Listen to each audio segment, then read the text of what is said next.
Hi, everyone. My name is Yohann. Thank you so much for joining me today. Let's jump straight into this. I'm going to share my screen with you. Give me a second. Right. So one of the hardest questions in user onboarding is, how does it transition into retention? Every practitioner has encountered this question in some shape or form. If you've ever wondered where user onboarding ends, or how you go from aha moment to feature adoption, or how to build habits post-trial or post-activation, or when user onboarding becomes customer onboarding, you've asked this question yourself. It has a weird way of showing up in different ways just when you're trying to focus on something else, like these dinosaurs in this Where's Waldo puzzle. So the first time I encountered this question, I was a little confused by it because we've got such a rich user onboarding toolkit. We've got Samuel Hewlett's idea of a better life. We've got aha moments and gamification and lightning quick wins. And all of these concepts have to apply to retention too, right? And if they don't, there must be something fundamentally wrong with the way we're thinking about them. It led me down a spiral, and it led me to an even more fundamental question. This one: when do users and products find a fit with each other? So what I want to talk to you about today, it stems from this question. I think there are fundamental misconceptions that we have in user onboarding, but I think that fixing them can answer this question of how user onboarding transitions into retention. What came out of this whole journey of asking this question was the UserProduct Fit framework. And all I've brought to the table is the name. I'm relying on concepts that people much smarter than me and more experienced than me have come up with. So let's jump into it. We're going to start with the misunderstandings. I think there are three misconceptions in user onboarding. First, that engagement means progress, that aha moments are endpoints, and that if users activate, they must be competent. These misconceptions have a compounding effect. They're powerful because they build on each other. If you think engagement means progress, then of course an aha moment is an endpoint, because by the time you've got to aha, you've introduced users to the core value of your product, to the core features. And if users are comfortable with the core features, then of course, after they activate, they become competent customers because they know where to find value now, and they can do it every time they log in. So if you hold these three propositions to be true, then retention becomes synonymous with usage, and progress synonymous with feature adoption. You hold these to be true and you get user onboarding that looks something like this. And the thing is, this can break very easily. It's possible that users can move forward with your product in time, but not up in ability with the problem. And we call this product quicksand. And the thing is, it inevitably means churn, even if it looks good on paper. This chart is from a book called Badass by someone I really look up to. Her name is Kathy Sierra. And the fundamental idea of her book is that the key to retention is building abilities with this broader, compelling context that the product is a part of.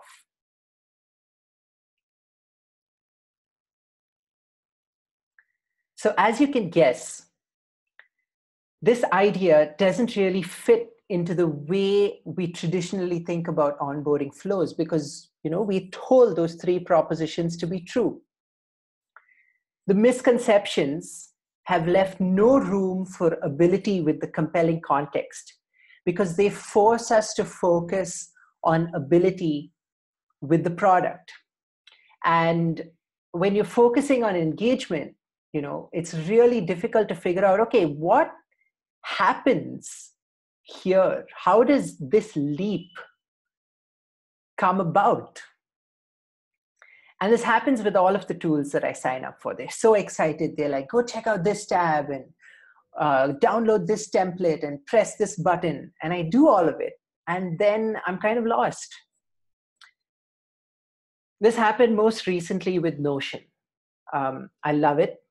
Let me just say that first. I love Notion. I signed up for it because I wanted to be a more organized writer. And that seemed like the promise on their homepage.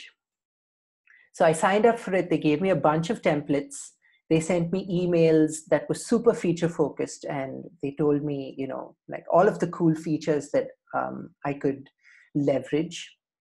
But the thing is, and they were great product abilities, but they didn't help me make any progress with the problem. The resources that actually helped me use Notion better came from outside of Notion. A guide from a productivity writer, a conversation with a friend, a writing forum, writers talking about writing. Imagine if all of these resources came from Notion while I was using it. That's why it's worth thinking about this question. That's why it's worth solving the problem of transition. That's why it's worth thinking about when users and products fit with each other, so that we can go from saying something like this. I started using Notion after I managed to get more organized. If we could go from that to saying something like this, I got way more organized because I started using Notion. That's the promised land. That's what UserProduct Fit is, I think. So to put it down in a sentence, a user and a product find a fit when each contributes to the other's goal of progress or engagement over time. That's the promised land. Okay, so the good news is that thinking about user product fit is easy because it's just a question of reversing these three misconceptions that we have. The essence of what we're doing is taking Kathy's idea of ability and applying it to the current framework we use for user onboarding. That's all it takes for a smooth transition. So let's start with the framework that we have right now. It's the framework of jobs to be done. I'm sure you've heard of the job story. Anyone who's heard of Intercom has heard of the job story, and that's practically everyone today. So the job story looks something like this. And user onboarding is all about that so I can. It's all about the expected outcome. That's the aha moment. So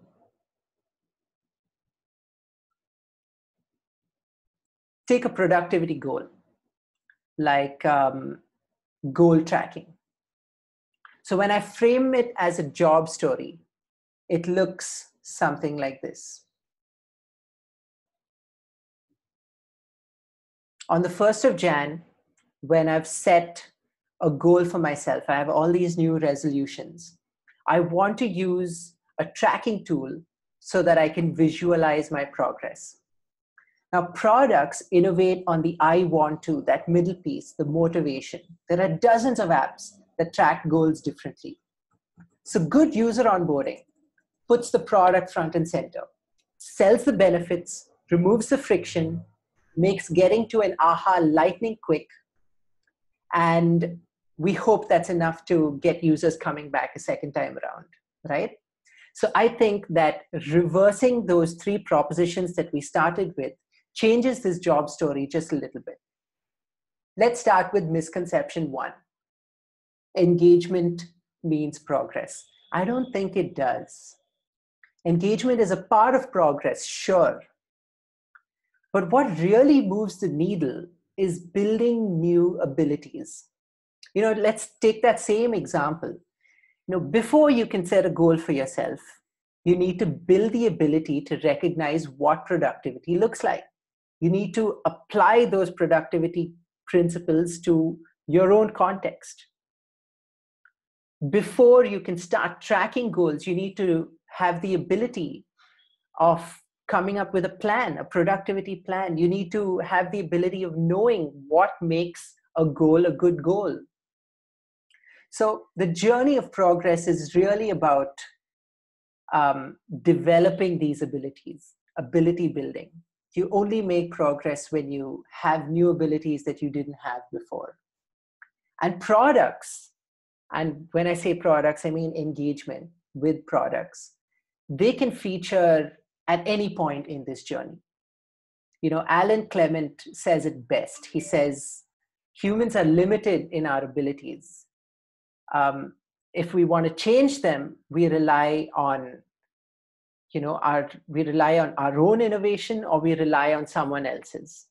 And if someone else is innovating, then the only way I can make progress is by integrating their new ideas or their new products into my life.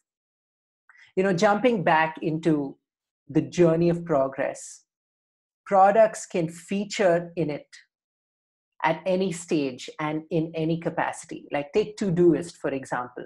Todoist can help you with list building, but list building is a very small part of the productivity journey of progress. Everyday Check is a product that has a little more breadth. It can help you with list building and goal tracking. OmniFocus, that's the productivity software out there. It can help you get the entire getting things done framework off the ground. And of course, it's directly proportional, the breadth of these tools and, the learning curve. I don't need too much of an onboarding into Todoist because chances are if I want to be more productive, I've already built the ability to make a list of goals or of things that I want to get done today. Whereas the learning curve for OmniFocus is huge, is very steep because OmniFocus has podcasts and people writing books about how to use it because the breadth of the problem is so, the breadth of their coverage of the problem is so huge. Okay, so what I'm getting at here is that different products enter and exit the journey of progress at different times and in different capacities. Engagement helps build ability, but it's a weird relationship. You have to use a camera to get better at photography, but not everything you do with a camera makes you a better photographer. So where do aha moments fit in? I think they're peppered across the whole journey. If you set super ambitious goals and you fail, you go, aha, I need to set goals that are ambitious but feasible at the same time. If I'm trying to track 12 different goals at the same time and I fail, I go, damn, I should have focused on 3. If I don't limit my scope, then I'm not going to get any of my goals done. So every aha, and there are multiple throughout the journey of progress, every aha is followed with good old-fashioned work. So a journey of progress, a squared 0 might be dissatisfaction with my life situation, but I'm going to have to work really hard and have multiple ahas through this journey of progress if I'm going to build the ability to change it. This is something that Val Giesler talks about a lot. She focuses on user onboarding emails and retention emails. And this is what she says. Getting to user product fit is a process. It doesn't happen in onboarding. It might not even happen in that first month that people use your product. People are still testing out after they sign up. And you have to engage with them and help them build abilities with it. Which brings us to misconception number 3, that activation must equal competency. So this is an image from Alan Clement again. This is what he calls the system of progress. So it begins with dissatisfaction, as we talked about. You discover a solution, and here's where a product comes in. This curve, this is where a product comes in. You find a good solution, you put in the work, and then you go back up, you realize your new life situation. And then what happens is the spiral just goes on. You're on to the next step in your journey, which might involve more features in the same solution or a new solution altogether. Just like Todoist becomes obsolete if you start using OmniFocus. I have to tell you about my friend Prasna. So he hired, quote unquote, Google Analytics right when he started his journey as a marketer. And so that was somewhere here. He imagined a better life situation. And then he put in the work, he realized it, he built these abilities of tracking and reporting. But then after he had those abilities in his toolkit, things changed. He imagined a new life situation where he could use Google Analytics better. And those outcomes started changing. They went from tracking and reporting to analysis and investigation. And the thing is, Google Analytics stayed with him through that whole journey. And I would say he's somewhere here at this point. But if tomorrow he imagines a better life situation in this journey of progress, of customer insights, he's going to get another tool. If Google Analytics can't meet his need. Okay, so those are our three ideas reversed. Essentially, what reversing them means is we have context. And context of what our users are trying to do can help us be better user onboarding practitioners. With this missing context, it becomes clear that we don't need to see user onboarding and retention as two separate things. They're just two different parts of the same journey. So we started with the framework of jobs to be done and the job story. Reversing these misconceptions and applying learnings to it, I think it changes to look something like this. So the aha between situation and motivation, that's what Bob Moesta calls the first moment of truth. There's some ability between realizing that you need project management software and then being motivated to use Basecamp because you visited their homepage and you recognize that they are offering something different on the problem.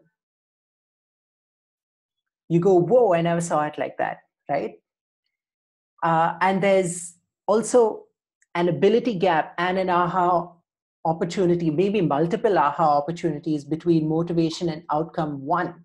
I think that's where user onboarding and user onboarding emails can come in. They come in and they bridge this gap in ability so that users can go from motivation to outcome one. And this doesn't stop. This just continues as users move through their journey of progress. So from outcome 1 to outcome 2, and so on, from outcome 2 to outcome 12, outcome 16, it depends on the breadth of the problem that your product is covering. But essentially what you're trying to do is build abilities in each of these gaps and push users forward through the journey of progress in the unique way that your product can. When that happens, the user and you find a fit with each other and make each other better over time. That's the idea. So I think Samuel Hulick kind of touched upon it way back when. I think this was an interview from 2013, 2014, where he says this: onboarding is a continuum. There's an onboarding opportunity anytime there's a gap between what a user is currently doing and what they're capable of doing based on everything you provide to them. So the only thing that changes here is we're not calling it onboarding anymore, because onboarding, when it comes to feature adoption 6 months into using a product, you can't call it onboarding anymore. I think a much better term for it is user product fit. So that's the framework, and that's essentially what I wanted to cover in today's talk. These two pillars of what we're getting wrong in user onboarding and how reversing those misconceptions can give us a really powerful framework to tie user onboarding to retention better. What's next? Okay, so there's Kathy's book, Badass, which is amazing, which I definitely think you should check out. There's Alan Clement's book, When Coffee and Kale Compete. That's where you can find a lot of these journey of progress ideas and frameworks that I relied on to answer these difficult questions. And finally, there's Samuel Hulick, who is at the moment talking about something really interesting called change-centered design. Not user-centered design, but change-centered design. I think he's getting somewhere similar, except even broader than user product fit. He's talking about design thinking. So it's really cool. I think you should follow him on Twitter if you aren't already. In the meantime, if you want to connect with me, I really hope you do. I love chatting about this stuff, and I'd be happy to help with any questions you have, or any of the digging into any of the frameworks that I presented here today. My email ID is yohann.kunders@gmail.com. And before I sign off, a note of thanks. This talk wouldn't have been possible without two people, Akash from ChargeBee and Wes from Traffic is Currency. My thanks to both of them for helping me develop these ideas and helping me to dig into the thought work and look at what we're really getting wrong about user onboarding. Thanks, guys. I hope you enjoyed my talk, and I hope to see you again sometime soon.